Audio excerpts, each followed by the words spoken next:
اور مدین کی طرف ان کے بھائی شعیب کو بھیجا تو انہوں نے کہا کہ اے قوم، اللہ ہی کی عبادت کرو کہ اس کے سوا تمہارا کوئی معبود نہیں، اور ناپ اور تول میں کمی نہ کیا کرو، میں تو تم کو آسودہ حال دیکھتا ہوں، اور اگر تم ایمان نہ لاؤ گے تو مجھے تمہارے بارے میں ایک ایسے دن کے عذاب کا خوف ہے جو تم کو گھیر کر رہے گا۔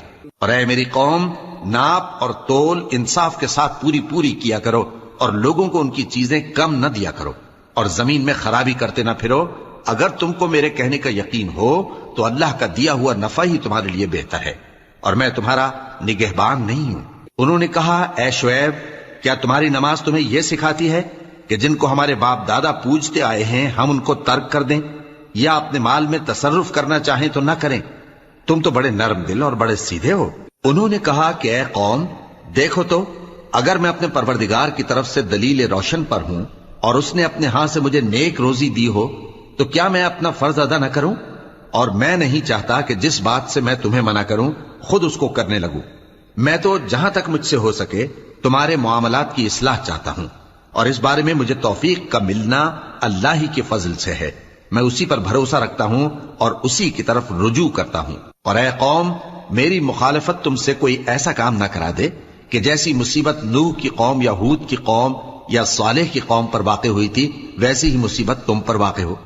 اور لوط کی قوم کا زمانہ تو تم سے کچھ دور نہیں، اور اپنے پروردگار سے بخشش مانگو اور اس کے آگے توبہ کرو، بے شک میرا پروردگار بڑا مہربان ہے، بہت محبت کرنے والا ہے۔ انہوں نے کہا کہ شعیب، تمہاری بہت سی باتیں ہماری سمجھ میں نہیں آتی، اور ہم دیکھتے ہیں کہ تم ہم میں کمزور بھی ہو، اور اگر تمہارے بھائی بند نہ ہوتے تو ہم تم کو سنسار کر دیتے، اور تم ہم پر کسی طرح بھی غالب نہیں ہو۔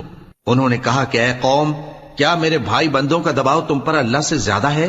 اور اس کو تم نے پیٹھ پیچھے ڈال رکھا ہے۔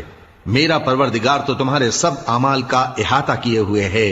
اور اے قوم، تم اپنی جگہ کام کیے جاؤ، میں اپنی جگہ کام کیے جاتا ہوں۔ تم کو ان قریب معلوم ہو جائے گا کہ رسوا کرنے والا عذاب کس پر آتا ہے اور جھوٹا کون ہے، اور تم بھی انتظار کرو، میں بھی تمہارے ساتھ انتظار کرتا ہوں۔ اور جب ہمارا حکم آ پہنچا تو ہم نے شعیب کو اور جو لوگ ان کے ساتھ ایمان لائے تھے ان کو تو اپنی رحمت سے بچا لیا، اور جو ظالم تھے ان کو چنگھاڑ نے آ دبوچا، تو وہ اپنے گھروں میں اوندھے پڑے رہ گئے، گویا ان میں کبھی بسے ہی نہ تھے۔ سن رکھو کہ مدین پر ویسی ہی پھٹکار ہے جیسی سمود پر پھٹکار تھی۔